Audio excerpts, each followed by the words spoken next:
Welcome to Digital Asset News. Take the top stories in cryptocurrency and digital assets and bring it on to bite-sized pieces. Today, got some pretty interesting stuff and thought-provoking things. First up, this is the reason why you probably shouldn't get into too many meme coins. First up, Vitalik Buterin moves 1.3 billion worth of Ether, but the question is asked is where is it going?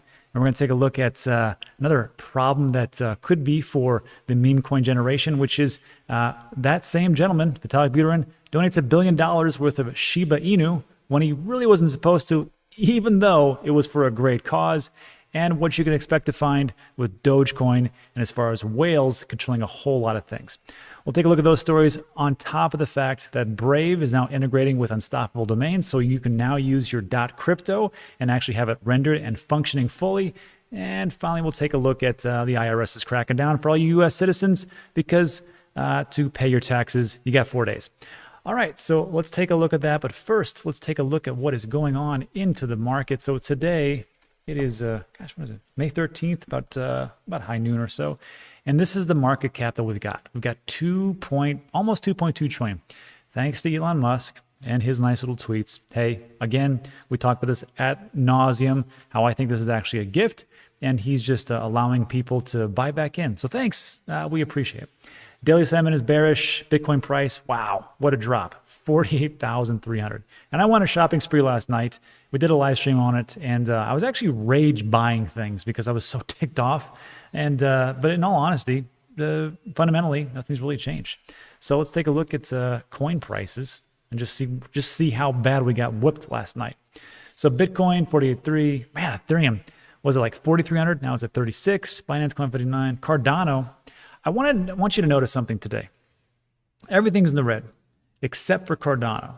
And there is a theory going around, and this is just rumor, unspeculative rumor, but the tweet did state that what Tesla is going to do is they're going to stop accepting Bitcoin for payments, which no one was using Bitcoin for payments to the cars anyhow, and until they find a more viable solution as far as like non-renewable resources.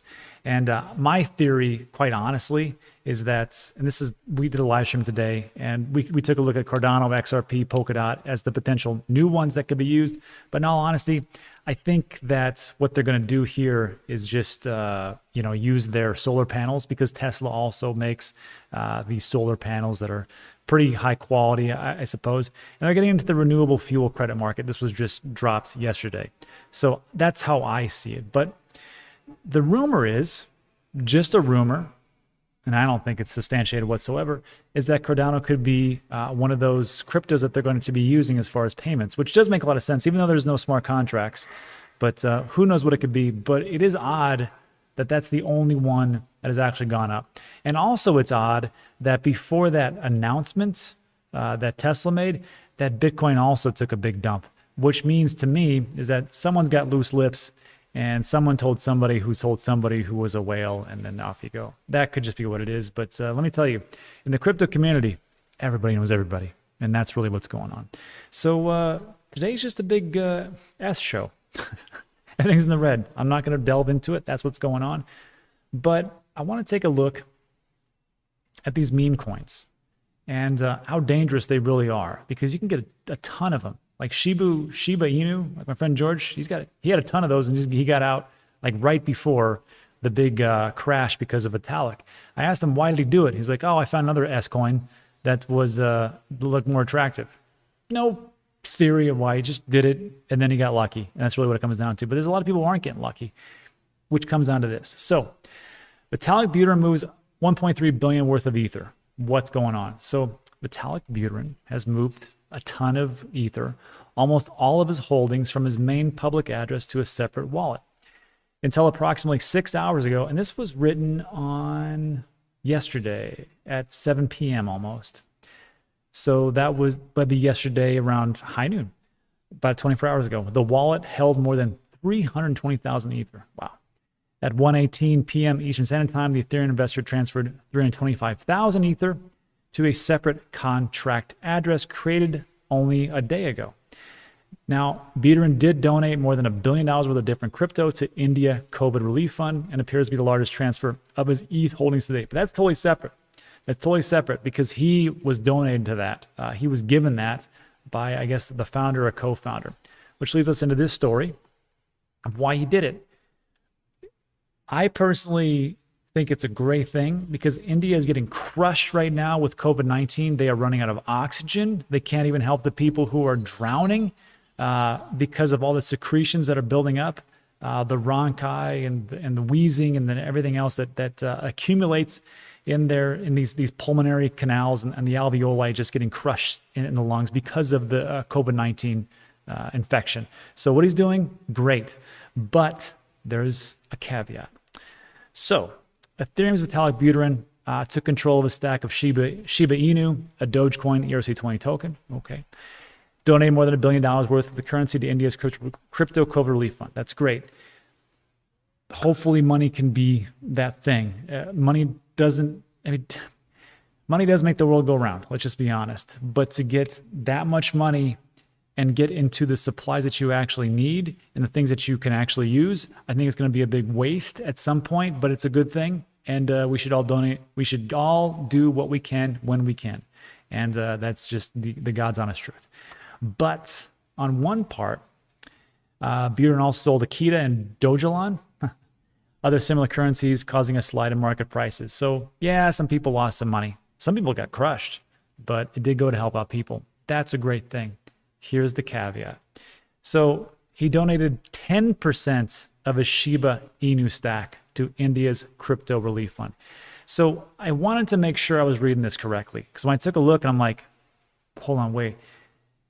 Was it $1 billion of the Shiba Inu tokens, or was it $1 billion worth? And it was $1 billion worth of tokens, not 1 billion tokens, which is nothing in the Shiba Inu. I think it's like almost, they have like, I want to say almost 1 trillion, maybe 560 billion, somewhere around there. So he took $1 billion worth. So if that's 10% of his total, that means he's got 9 billion more just sitting around. 9 billion worth, however many tokens that is. That Vitalik is a huge whale. And this is the concerning part. These Dogecoin ERC20 tokens were given to him to burn them under the assumption he wouldn't touch them or sell them. However, against all popular belief, Buterin decided to put these funds to good use. So there you go. So you got on one side going, you know what, this could help a lot of people.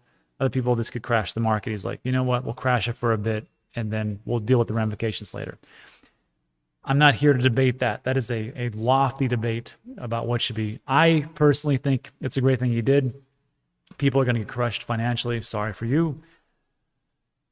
It could go round and round. I don't want to go into it, but it just makes me think, and this is the thing that I worry about with these meme coins, and people are always like, you don't understand.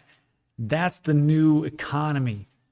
Memes and entertainment, and this is what's going to drive everything cryptocurrency. And I'm like, no, I just can't believe that. I just can't, especially when you have all these whales that are really pulling the strings of the puppets. You can disagree with me all you want to, and you can do whatever you want to. This is not financial advice, financial opinion. It's up to you. This is another thing. A mysterious Dogecoin whale owns 22 billion of the meme-inspired crypto. And this is a warning by Elon Musk, because he said back in February, this is the biggest problem with Dogecoin. A single digital wallet currently owns 36 billion Dogecoin, or 28% of the crypto's entire supply. Do you want someone who has a fourth of everything in Dogecoin to be the puppet master? Whoever that is, whoever that is, I don't know. But if you feel comfortable with that, then you should invest in a Dogecoin. Have fun at it. And just so you know, this was written on May 8th. So don't think too much has changed. And in honesty, I think with the dip and everything that went down, I bet that wallet probably has a heck of a lot more. So let me know what you think in the comments section. This to me is a dangerous game people are playing, and they can do whatever they want. There's lots of money to be made. There's lots of bag holders on the sidelines. So that's it for that piece. Let me know what you think. Move on to our next. So first of all, I want to say thank you to my sponsor, who is Unstoppable Domains. We don't do many sponsored posts, but I thought this is pretty interesting. Zaji reached out to me, Zaji Reyes, and said, hey, we're doing this great thing, and it's really big news. And it is big news. It's huge. So finally, you can have your .crypto website, which is an NFT, can actually be rendered on Brave browser. And I think this is fantastic. The browsers that actually, make it are the ones that are actually going to be improving. So just so you know, but watch this little graphic right here. This is cool. So you can put in whatever your .crypto and it just renders it perfectly. You can do it on desktop. You can do it on mobile, which is Android and also Apple. And I think it's pretty awesome that this is actually able to be done. And I'm going to, real quick, we're going to talk to my Matt, where'd he go here? Brad Cam. And he's the founder, and he's going to tell us exactly how long this actually took and how you can actually create your own website. So let's jump into the interview. So let me introduce you to Brad Cam. He is one of the founders of Unstoppable Domains, and he's going to just talk quickly about, first of all, how long did that take to get this actually done, and how you can actually build your websites. Because for a lot of us, we're in the old school system of, going to like a GoDaddy, buying a domain, and then using some type of website builder. So Brad, thanks for coming on. Help us figure this whole thing out. Of course, thanks for having me. So yeah, so I guess, first of all, big picture. So Brave integrated and added support for .crypto domains. And what this means is that you can just type them in. You can just type in brad.crypto and check out my website. There's no kind of weird extension, no other trick. It's kind of a big deal for the internet in general. Over the past 30 years, there's really been just this one set of DNS system, and that's been it. There really hasn't been any alternatives. Blockchain DNS as an idea has been out there since probably 2013. Right. This is kind of the first time that it's broken through and actually gotten support in browsers because, hey, if it's on the blockchain, who cares if you can't find it, if you can't actually use it? And so browsers have this kind of superpower in this world because they actually need to decide to support a new domain name system. It's not like traditional DNS where it just default works everywhere and everyone's relying on the same thing. So they made this conscious decision to be a leader in this space. And yeah, it took quite a while. It's a pretty big integration from a technical perspective, but they have been leaders in integrating blockchains into the browser for years. They kind of pioneered this, and this is just one more step on their path.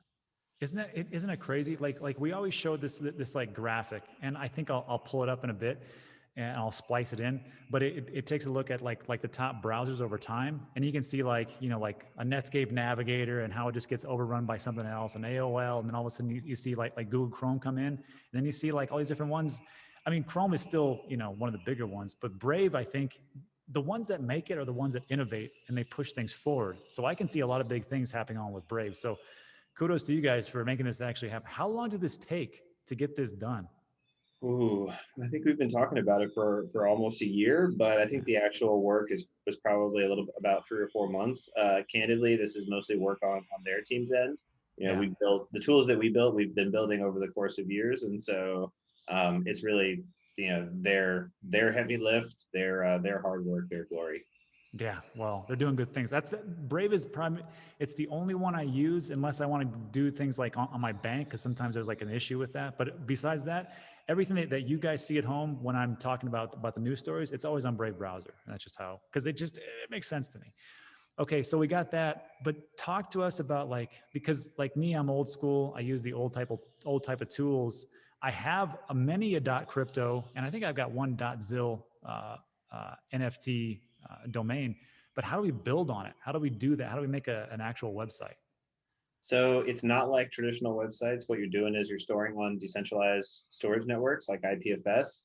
And Right. what this gets you is this gets you a website that only you can put up or take down because you control the domain name. You point the domain name to whatever you want. That content is stored by like hundreds of different people all over the world, and that's what prevents your website from just being turned off. So completely new security model for the internet. The way it works right now is I've got my .com domain. I stored inside of GoDaddy. GoDaddy can turn me off, or they can get hacked and tricked into giving my domain to someone else, which happened in November 2020. It was this big giant scandal. So all of those problems go away. Now we did introduce a new problem, which is that now we need new website tools. So like, for example, you mentioned WordPress and things like that. That stuff doesn't default work for decentralized websites. So we've built some very simple templates. These are for like non-technical users, profile pages, blog, and we just built this NFT art gallery. So that's what I actually have up at brad.crypto right now. So if you have an NFT art collection, it's a couple of clicks. And what it does is it's like a verified collection. So it'll go and it'll check in your wallet. It'll see what digital items you own, and then it will put that up as a website on your domain. So you know when you're checking out brad.crypto that I am both the owner of the domain and the owner of the art that you're seeing. So it's kind of like this, you have this like 100% confidence that the owner of the website is also the owner of the stuff you're seeing. So that's the cool kind of new feature you get out of decentralized web, is you get these kind of you get this confidence about what you're seeing. But just kind of to step back, like these are very simple templates, very early days. You as a developer can build whatever you want. People are building all kinds of complicated apps, but that might require development skills. If you're not a developer, you're going to need to use some sort of a template, like a decentralized web version of Wix or WordPress or whatever. Now, I think the WordPresses of the world are also going to make it easier over time for you to launch these types of websites. But the first thing that needs to happen is that crypto users start using them. Then there's enough demand. Then these bigger apps kind of come in and help make it easier on us. But we're like 1996 internet days. That's what I tell people. It's like we're kind of rewinding the clock back to the basics, but you're in control, and now we can build on top of that. Yeah, can you imagine that? I mean, I see a business, I see nothing but opportunity abound, right? I mean, if you are a developer and you want to build like templates, you could be the new Wix, you could be the new Optimized Press, and you could do all these things and just get on the ground floor and then scale from there. That I think that would only make sense. And then I think another great thing is that like every year I'm paying for all my domains every single year off of GoDaddy. I think I have another one. But in here that doesn't exist. It's a one-time thing, and then you own that NFT, you own that domain, and then off you go. So there is no more fees per se I'm aware of. And it's also just about, it's about ownership. So in the traditional domain world, you're renting, and yeah, you have to worry like, what is the registry going to do in the future? Could they change prices on me? Could they change some other kind of rules? Could they get hacked? Could they decide that I don't deserve to own this domain anymore? Like there was a big dispute over France.com. It had been owned by this one guy for like 20 something years. yeah. And then France decided they wanted it. And they created this, there was this big long court fight or whatever, and they wound up taking it from him, even though like they don't have any specific rights to France.com as a, that would be considered a generic term in terms of, in the internet world. And yet that happens. So here, like by the domain, that domain is stored inside of your wallet. Someone's going to need to go, wrestle your phone out of your hand, because that's where your private key is, in order to go and get that domain. That's the new security model. And you don't need to worry about what Unstoppable Domains is doing. There's no way for us to change prices on you in the future. It's yours. If we were to go out of business, doesn't matter. You still have the domain in your wallet. You're still relying on the blockchain. So it's just completely different relationship. It's much more like, it's almost, like us selling you like a, I don't know, like a football or something. Like you don't need to care about your relationship with the creator of the football after you have bought it. Like it's yours now. You do whatever you want with it. It's more like that. Yeah, that's crazy. I mean, back to the story. I can see like France.gov, but France.com, it seems like, well, that's a .com, but whatever you want to do. Okay, that's all you. And then two things. First of all, the different NFTs. This is all. I can't remember. Are these all ERC20 NFTs? ERC71s, yeah. So it's very ERC71s. That's right. Yeah, it's a similar format to, it's the same format as most of the collectibles that you would see out there. Most of the digital art, the crypto kitties and all of that sort of stuff. That's all using the ERC 721 standard or something close to it. Right. And the reason why everyone's using those standards is because it makes it really easy for apps to support domains. So without us having to do any kind of integrations, just by launching on day one, you can store the domains inside a Coinbase wallet, and they show up very clean and very easily. And you can do things with them. You can send them, etc. They show up inside of OpenSea, and you can trade them freely. All that stuff just kind of happens without an integration, because you use those standards. And that's the reason why everyone's kind of piling into them. Yeah, I gotcha. And then lastly, Brad, I hate to ask you, but could you show us exactly where those templates are? So like people at home are like, okay, I can get ready, I can get going, and they just kind of see it. And I think I've already integrated the share screen option on your end. So if you could, that'd be great. Yeah. Because people always ask me like, well, that was awesome. Where do you get it? And you always got to show people, I think. Yeah, totally. So I think there's probably two things to show here. And one of those is, here we go. So the first thing is that if you're inside the app, you can go right here to my websites when you're logged in, and you can see a whole bunch of different types. Oh, okay. And there's one other really cool one that I think is worth checking out, and that is this NFT art collection one. And this is at NFT-collection. This is sort of a special campaign, and this is the one I was mentioning, where with just a couple of clicks, you can go and you can check out a website. Nice. Brad.crypto. It's my little NFT stash here. Yeah, I've got Dan teaches.crypto. I'll probably have to move it over. Nice. And I should do it. Okay, so that's where we find it. That's where we got it at. Okay, makes sense. That is it. I think, Brad, thanks for showing us the nitty gritty and how much time it actually took and how much it's, I think, going to propel us forward as time moves on. So for you watching at home, if you're looking to get your first .crypto or .zil domain, the link is the first link in the description below. So go over there, head on out. And as a reminder, in the 90s, that's what everybody used to do. They would buy up every .com they get their grubby little hands on. And that's kind of what I did. I own quite a bit. So I leave it up to you to figure out which one is for you, not financial advice, financial opinion. Brad, thanks for coming on. Any last words of wisdom for anybody out there looking to do these things? I would just start playing around. Like that's kind of the beauty of being, if you're watching this, you're an early crypto adopter. So the best way to learn how this stuff works is to play with it. Yeah, makes sense to me. Just get out there and do it. All right, everybody, if you like the video, give it a thumbs up, consider subscribing, all that great stuff. And Brad, thanks again. So I hope that made a lot of sense. Brad, thanks for coming on. I appreciate it. Again, thanks to Unstoppable Domains for this sponsored post. We really appreciate it.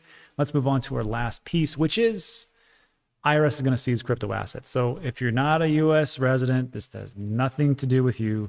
But I've always said that, first of all, we're going to see a dip in prices because taxes are coming up on May 17th. It is May 13th. We got 4 days. People, if you think people pay taxes early, they don't. They wait till the last minute. So just expect a little bit more of a sell-off. This is what's going on. Robert Waring, Deputy Associate Chief Counsel at the IRS, told a virtual conference Wednesday that crypto can be seized in the event of a failure to pay taxes, just like other properties. So people out were asking me, like, well, who cares? If they're going to take it from me, they're going to take it from me. But here's the thing. If you don't pay your taxes, you don't file your taxes, it's not that you didn't pay. It's also the fact that you're going to have fees. You're going to have penalties. So if you owe like $1,000, they could just put on another $3,000 or $4,000. So if you were going to, if the fee was $1,000, that's only a quarter of a Ethereum. Well, not now, not that it went down. So let's say you have to pay $4,000. Well, now you just lost your whole Ethereum. So do your taxes, makes it a lot easier, and then off you go. So there's two choices for you, okay? Don't pay taxes, and that's fine. You can do whatever you want to. I'm not your dad. But if you want to pay taxes, first of all, nobody wants to pay taxes. If you want to fill out your tax forms, do what I do. Use cryptotrader.tax. Very simple. I made a video, walk you through the whole thing. It's 15 minutes long. Link in the description. You get 20% off. Very simple. From the time I signed up, time I got it done, it takes me 30 minutes. Very simple. And if you don't want to actually pay taxes and you like your gains, take a look at I Trust Capital. Did a video about that, 23 minutes long. I go over what is a traditional IRA, a SEP IRA, a Roth IRA. So if you have a 401k, a 403b, a TSP, or any type of thing you want to roll over, they can also do that. Also, in Q4, you can, Q3 coming up, all the different gains that you have from your crypto. Obviously, you don't pay tax on that. And you can stake your Cardano and your Polkadot and your Ethereum, and those rewards are also not taxed. You get a twofer. So good for you. Anyhow, that's it for today. So look, thanks for sticking with me all the way to the end. I appreciate it. If you like this type of video, give it a thumbs up. Also consider subscribing. We do videos every single day. A lot of things are time sensitive, and that's it for this one. So thanks so much for stopping by. I appreciate it, and I'll see you on the next.